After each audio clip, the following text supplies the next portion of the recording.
नमस्कार. VAJ academy YouTube चॅनलवर आपलं सहर्ष स्वागत आहे.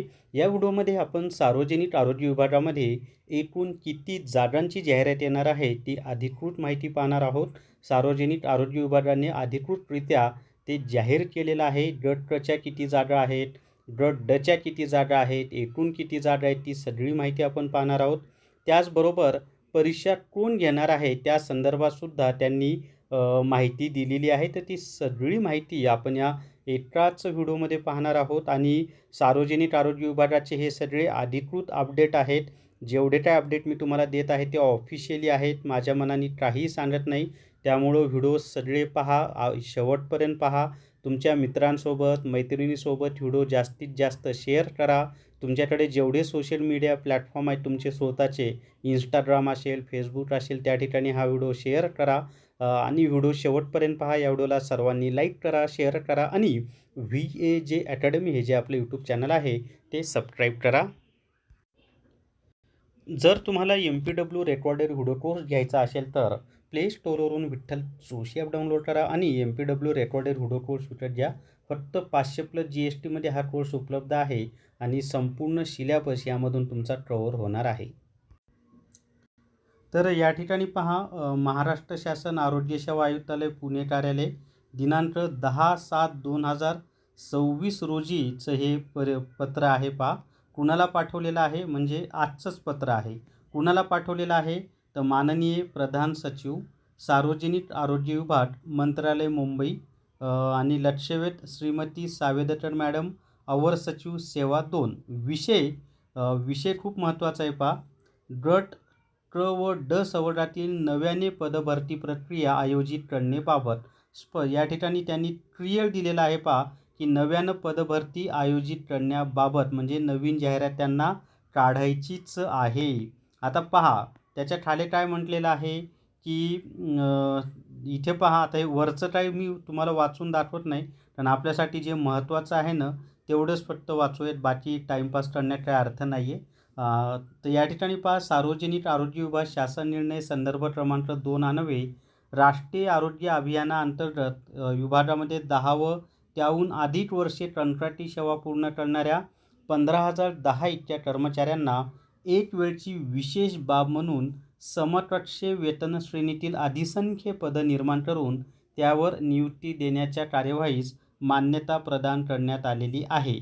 सदर पदे अधिसंख्य म्हणजे काय तर सध्या जी रेग्युलर पदं आहेत ती नसून ही नव्यानं पदं वेगळी अधिसंख्य स्वरूपात तयार केलेली आहेत म्हणून निर्माण करण्यात आलेली आहेत. त्यामुळे सदरील पदे हे जाहिरातीद्वारे पदभरती प्रक्रियेत येत नाहीत. मी तुम्हाला याच्या आधी पण सांगितलेलं आहे की ही जे कंत्राटी भरतीचे 15,010 लोकांना त्यांनी परमनंट केलेलं आहे त्याचा परिणाम सरळ सेवेवर होणार नाही. ह्या जागा त्यांनी वेगळ्या वाढवलेल्या आहेत आणि तिथेच त्यांना घेतलेलं आहे. त्यांच्यासाठी एक आनंदाची गोष्ट आहे आणि सरळ सेवेची तयारी करणाऱ्या विद्यार्थ्यांवर सुद्धा याचा कोणताही परिणाम झालेला नाही.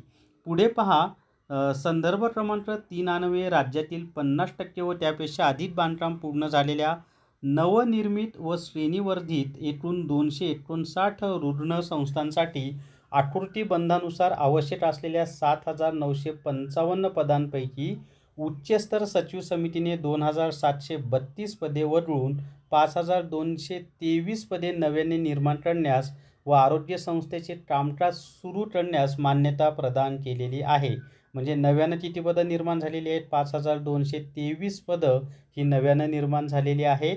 त्याच्या पुढे पहा, यास्तव आयुक्तालयाअंतर्गत कार्यरत असलेले सर्व कार्यक्रम प्रमुख, व्हिडिओ शेवटपर्यंत पाहा का, परीक्षा कोण घेणार आहे ते सांगणार आहे आणि किती पदांची जाहिरात येणार आहे ते आता तुम्हाला कळेल.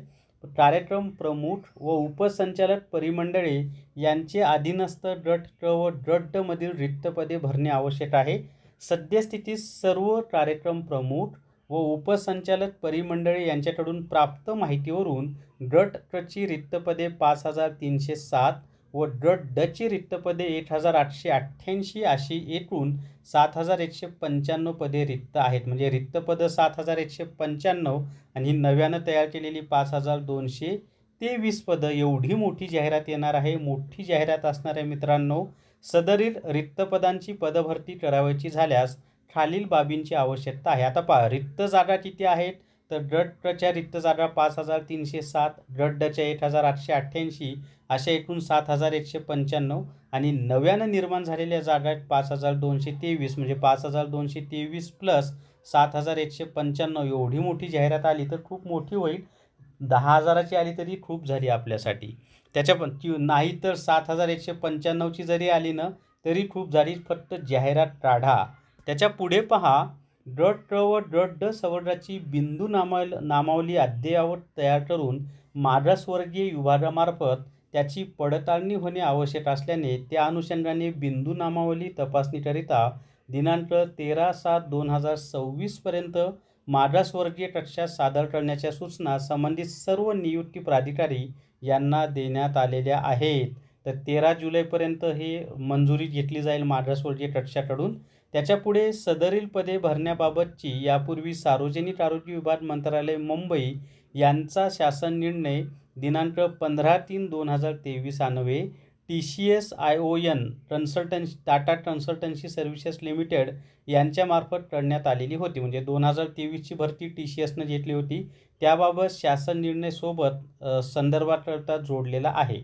त्याच्या पुढे पहा, आता शेवटचा पॅरा खूप महत्त्वाचा आहे. परीक्षा कोण घेणार आहे तुम्हाला कळेल. यास्तव शासनास विनंती करण्यात येते की नव्याने पदभरती करण्याच्या अनुषंगाने विभागातील सर्व कार्यक्रम प्रमुख व उपसंचालक आरोग्य सेवा परिमंडळाकडून त्याचेकडील गट क व गट ड संवर्गातील रिक्त पदे तसेच संभाव्य रिक्त पदांचा समावेश करून मागासवर्गीय कक्षाकडून बिंदू नामावली प्रमाणित करून घेण्याबाबत व पदभरती प्रक्रिया TCS ION म्हणजे टाटा कन्सल्टन्सी सर्व्हिसेस लिमिटेड अथवा महाराष्ट्र लोकसेवा आयोग यांच्यामार्फत करण्यात यावी याबाबत शासन स्तरावरून मार्गदर्शनपर आदेश व्हावेत ही विनंती. म्हणजे यांनी हे पत्र का लिहिले माहीत आहे का? तर त्यांच्याकडून एक मार्गदर्शन मागवलेलं आहे की आम्ही जी परीक्षा आहे ती TCS कडून घ्यावी का महाराष्ट्र लोकसेवा आयोग म्हणजेच MPSC कडून घ्यावी, असं मार्गदर्शन त्यांनी महाराष्ट्र शासनाकडून मागवलेलं आहे. आता TCSनं घेतली तर काय TCS आहेच मग, आणि जर MPSCनं घेतली तरी ती अप्रत्यक्षरित्या TCS कडेच जाणार आहे.